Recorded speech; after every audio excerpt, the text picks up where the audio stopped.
Hello and welcome to the Small Business Briefing. I'm Brian Kelly, the CEO of the Small Business Association of Michigan. Good afternoon, everyone. Thanks for joining us today. I'm Sarah Miller, Vice President of Marketing and Strategic Communications. We're going to welcome one of our newest members on behalf of our sponsor, Consumers Credit Union. So this week we're saying hello to Pretty Fast Courier out of Williamston. So thanks to owner Vicki Hamilton and her team for joining. And of course, you can learn more about Consumers Credit Union at consumerscu.org. We have a special guest today, Brian. We're going to talk a little bit about being creative and expanding your employee benefits. So I'll turn it over to you to introduce our guest. All right, very good. And just in case my picture freezes at any point during this, the kids are off from school and my kids are all bandwidth hogs.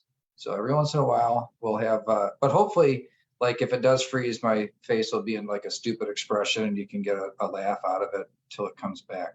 All right, we have a very special guest today, and that is Sue Tellier, who is a member of the SBAM Board of Directors and a small business owner herself. And Sue, you've been on the briefing before, but just by way of reminder, before we get into the topic, just a little bit about your business. What do you do? You bet. So I'm Sue Tellier, and I own and operate Jetco Federal. We are a defense contractor, and we work primarily with warehousing, logistics, and even warehouse consumables. So we're a storage distribution company, or predominantly for DoD. All right, very good. And also, by the way, I made that sound really boring, and we get to support the warfighter, and we're very cool. We're not as boring as I just made us out to be. Yeah, well, I mean, the military stuff always is exciting, and actually, quite an industry in Michigan that people don't really think about very often, or usually don't think about. Michigan has quite a presence. Small businesses in Michigan have quite a presence in the defense industry, which I know is part of what you do, and a lot of your. Yeah, I'll jump on that soapbox any day of the week. We have such a strong collaboration in Michigan too, where the big sometimes work together and small businesses are truly nurtured. We have a great community in Michigan. We're very fortunate. Huge part of our economy. Excellent. Well, Sue, something caught my eye that you had done recently on the front of employee benefits. And we're always on the lookout for just new practices and things that small businesses could consider doing to attract and retain employees. And it has to do with more flexibility in holidays. And it is something that is quite a choice. Many people that work for a business might not think about the choice that the business has to make in terms of which holidays to have off.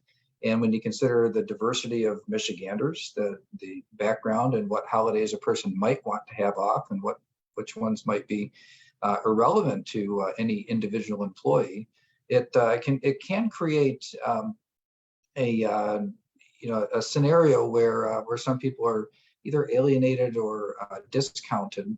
But you've found a different way to think about this or to address this. I'd like you to just share it with our viewers. We did. We have a really great leadership team at Jetco, and we have ongoing conversations about how we can enrich our benefit package or allow flexibility within it so that we're bringing value to our employees in creative ways. Last year, about halfway through the year, we started having a conversation about, actually it was in June, because it was right around Juneteenth, where we were like, so this isn't a federal holiday, but what if we have people that would like to use this as a federal holiday? And so we decided, what the hell, it's our company. We get to do whatever we want. So, well, not whatever we want. I mean, obviously there's laws and rules and things, but we decided that out of our 10 paid holidays throughout the year, we wanted to give flexibility to our employees in 4 of them-ish. I just looked up because the person who actually knows what she's talking about is in the room with me. We decided that 6 days would be company-wide holidays. So the office is closed. You can't choose to work those days. But then we have a list of, I think, 10 other holidays that they could choose for the other 4. One of them is their birthday. One of them is Veterans Day. One of them is Juneteenth. We have a handful of options for our employees so that they can, regardless of what holidays they celebrate and their own families, they have some flexibility and they're able to exercise their own preferences. Yeah, so give me a sense for how that's been received. What have any kind of early feedback or input Yeah, from it's been, employees? as you can imagine, it was received really well. It didn't cost us a dime. All we had to do was offer some flexibility. And, these were already days that we had, and we're pretty generous in time off. We have, gosh, I think about a month off total between holidays and sick time and vacation time. We offer volunteer time as well, so they can have a day off to work in the community. We have um, we actually, I think we've talked about this before, but we pay for our employees to get wills. Like we've just really tried to find different things that are unexpected and somewhat delightful to impress one of our really important stakeholder groups, which is our employees. It reminds me, you mentioned that, just the feedback from employees. There was another member of ours that started offering pet health insurance. And I heard about this and I thought, well, that's pretty interesting. Was it Kim Bodie? It feels like that was Kim Bodie. No, it wasn't, but it does sound like something that she would do. It does. And but the funny thing is that that there was not high take up on it, but when the members were surveyed, they were really happy that it was offered. Just the business saying, that they care about that member of your family too, your pet, and just it's a really cool thing. That a small business would think of doing, and ended up being a pretty popular in the employee feedback survey. Popular, even though not highly utilized benefit.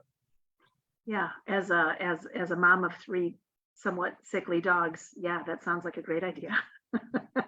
Might look into that a little bit more. Maybe we can go in with Bodie and get a discount. I don't know.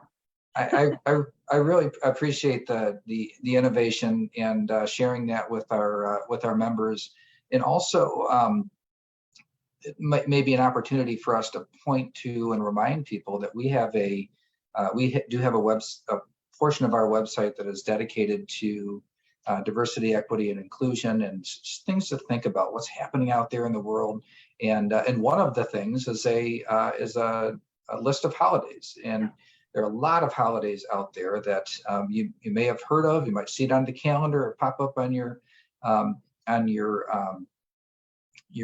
Outlook calendar, and it's just listed on there. We don't really know what it means, and so it's just an example. One of the resources that we keep out there is a list what these things mean and what they might mean to your employees, so you can kind of get ahead of it and think of it as you're reaching out to both stakeholders and customers, but also sensitive to employees as you're working to create an inclusive environment for your people. And Brian, from a business owner's perspective, you guys knocked it out of the park with that website. That DEI resources, I think Sarah dropped it in the chat for this. It is an amazing resource. And there's fresh content. I mean, there's something in there right now about creative ways to honor, Black History Month. I know that you spend a lot of time making sure that content is meaningful and relevant for small business owners, and you guys really nailed it. Great work. Appreciate that very much, Sue. Thanks for that you give to SPAM as well, and for being a model small business out there in West Michigan, but an impact all across the country. I'm going to add model small business owner to my resume right now. All right, very good. Thanks, Sue. Thanks, Brian. All right, thanks, Sue. And yes, I did drop in some details on Jetco's plan for inclusive holidays and to our DEI site as well. And like Sue said, we are updating it at least monthly, so we can provide you the latest and greatest content out there. All right, so the federal government actually just announced that it's going to declare an end to the COVID-19 public health emergency. This is effective May 11th, 2023. And so this change affects some coverage for COVID services and other procedural deadlines. So Brian, do you have a little update there for us? Sure do. Yeah, breaking news. The COVID-19 emergency is about to end.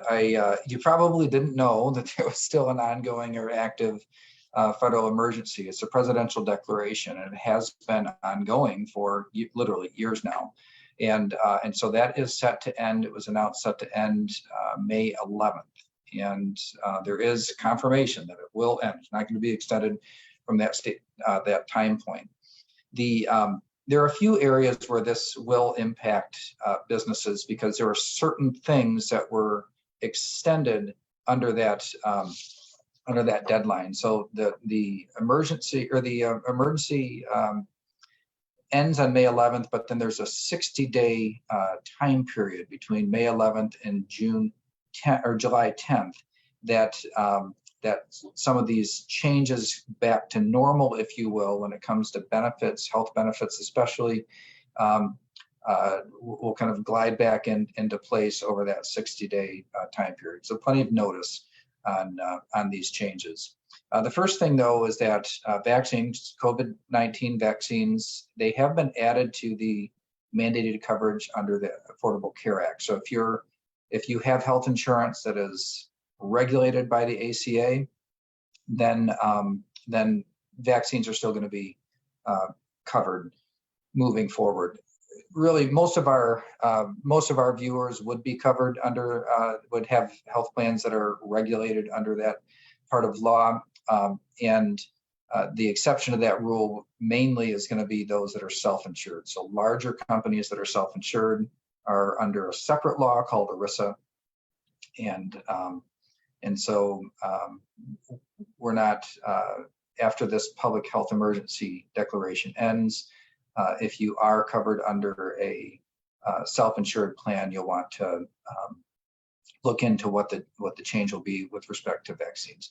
A few other things when it comes to testing and treatment of COVID-19, you'll need to check with your provider, your health insurance provider, for us and the plans that we offer through SBAM, Blue Cross and Blue Care Network.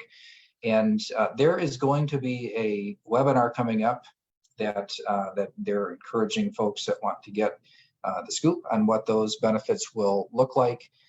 That is in the article. Shared the link there, and you can follow a link in that article to sign up for the Blue Cross webinar. That'll be on March 2nd. So again, plenty of lead up to the end of the public health emergency as they decide on all of those details on what testing and treatment protocols and coverage looks like moving forward. There are some other areas too where there's some deadlines that there's the normal, what your plan says or what the law says, and then those were extended under the emergency declaration, HIPAA, special enrollment periods, in other words, COBRA deadlines and claims and appeals. There are changes to all of those reverting back to normal. Again, refer to the article. There's some nice examples that we give in there, so you can just kind of see what it's talking about and whether or not it's the sort of thing that you need to either get on top of or communicate to your staff and employees. This has been a long time coming, Sarah, but finally we're to the point where things, at least as it pertains to rules with respect to the COVID-19 emergency declaration, going back to normal. All right, but yes, like you said, the article does have all the information, and our team, our Harmony customer service team, our COBRA administration team, we stand by ready to help. So if you have any questions, please reach out to us and we'll assist. All right, so last week's updates were really heavy on legislative happenings. So will you give everybody a quick reminder what we're looking at as we kind of head into this week as well?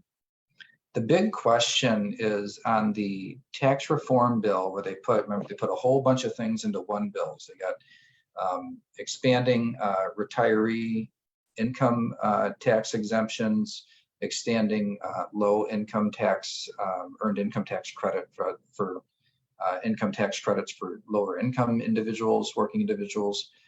Those were all fine.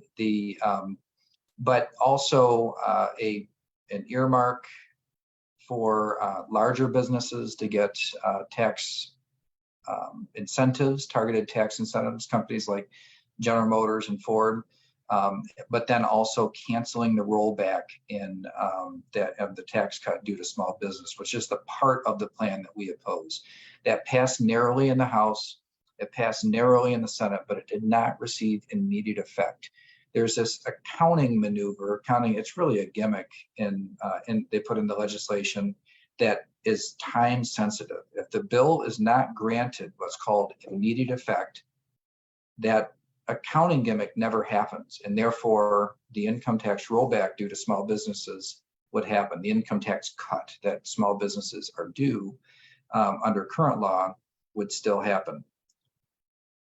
Whether or not the Senate has indicated, Senate leadership, that they are going to make another run at granting immediate effect to the legislation, and which we do not want to see happen. That's really what tomorrow and the next day will be about in the Senate. And they don't have the votes for immediate effect. So the question is, will they change the rules on how immediate effect is granted? Will they just do it by voice vote as opposed to like a real vote where everybody votes yes or no and you can see how they vote? That's a pretty big change. It's on par with the U.S. Senate ending the filibuster rule, and it would just be flat out majority rules. If you have 50% plus one, you can change everything. And the immediate effect doesn't prevent laws from being passed, but it does prevent laws from being passed in a way that that goes into effect immediately. Otherwise, it's not till 90 days after the end of the year, or after the final adjournment of the year, before a new law would take effect. And so in this case, that's what all eyes are on that. Does the Senate change the rules on immediate effect, or they leave them the same? If they leave them the same, then I think those tax benefits will all pass, except for small businesses will get to keep their tax relief that is already in current law.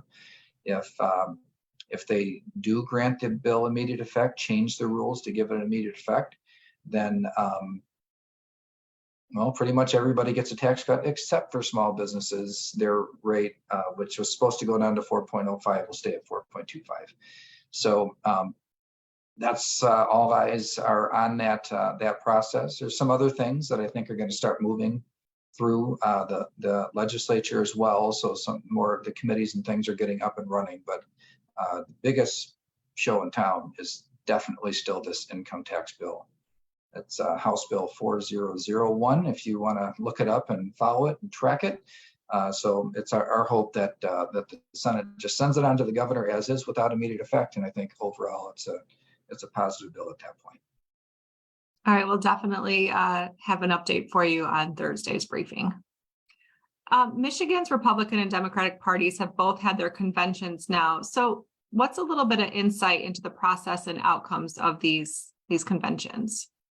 Well, the Democrats were really confident in their party leadership, and you could see through their convention. So no drama, pick the same leadership moving forward.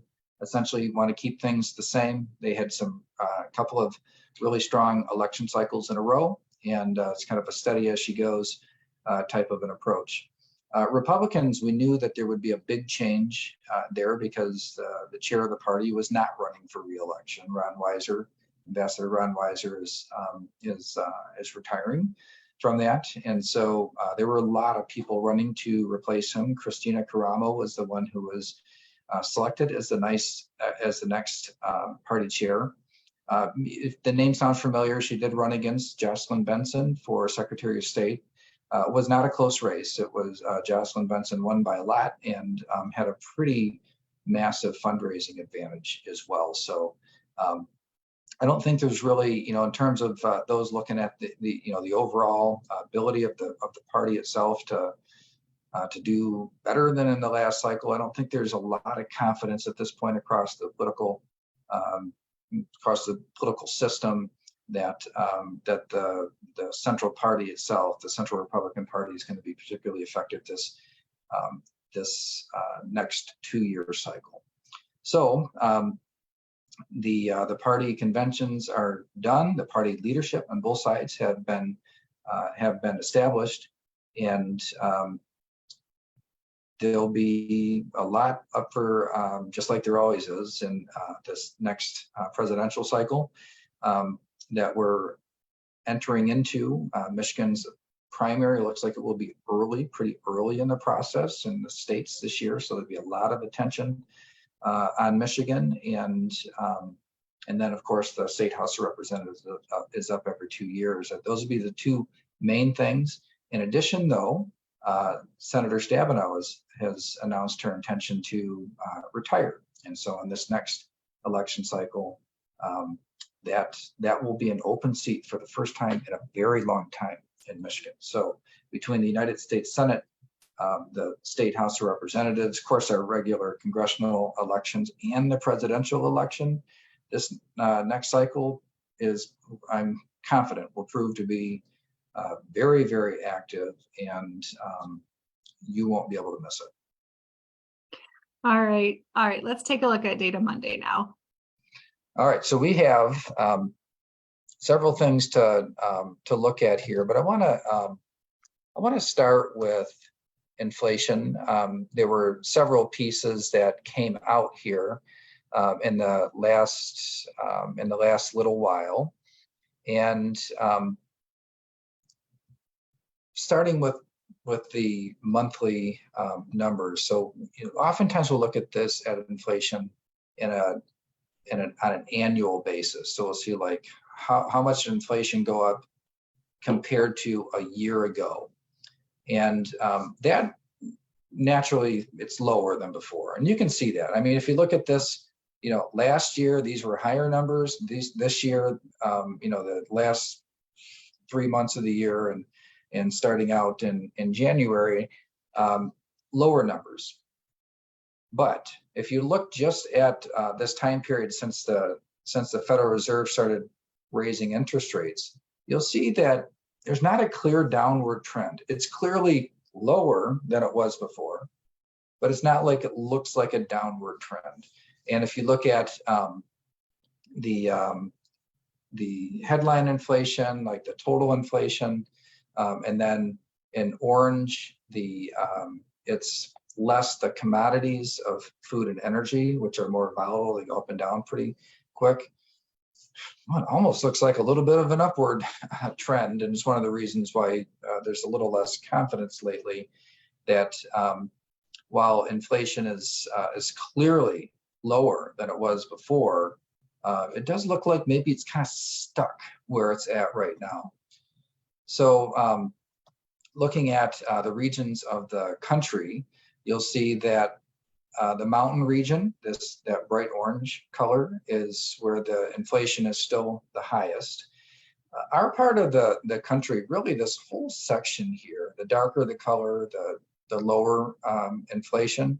So not lower. So the Midwest, actually, the Great Lakes states, not the lowest in the country, but toward the lower end. And so regionally, it looks, if you look at the whole country, it does seem like maybe it is at least generally headed in the right direction. This next one is striking to me. This is showing the CPI for goods versus services, and you can see clearly goods going down, again, taking out the commodities of food and energy and just looking at the core items. And you see services in orange is going up and goods clearly going down, and going down pretty fast. So it is a more complicated story overall when you try to, what's happening with inflation. Looking at a couple of components here, definitely a lot better time to buy a used car or truck. You see that there's actually deflation here. So literally reduction in prices. A lot of times when you see inflation lower, it means that costs are going up slower than they were before, but the prices have dropped so much here with used cars and trucks that it's actually deflation. And airfare still pretty high, not as high as it was, but if you bought plane tickets recently, you know exactly what I'm talking about when I say that airfare is quite high, and inflation still remains high, even though it does look like it's on its way down from the recent highs. And then food as well, so still very high. Way too early to say that it's coming down, but looks like it might be. Maybe it's hit its peak. but pretty tough in terms of the inflation, the look of inflation. Just taking a look at real wages. So you'll see wages, sometimes nominal wages, and nominal wages means just year-over-year increase, not taking into account inflation. Real wages takes the nominal minus inflation. And this is why you do, I think, generally when people aren't, you see wages have increased so much, and why aren't people happy about that? And it's because their buying power hasn't kept up with inflation, and that is very clearly shown in this graph. Again, just some real striking visuals here. Let's close out with a few graphs here from the National Federation of Independent Businesses. This is a national survey that they do. They put it out on monthly. And in this, you'll see that that the number of small businesses that are charging higher prices is starting to come down. So there's a cost. It was price as costs went up for business. Their prices went up as well, but that appears to be coming down. And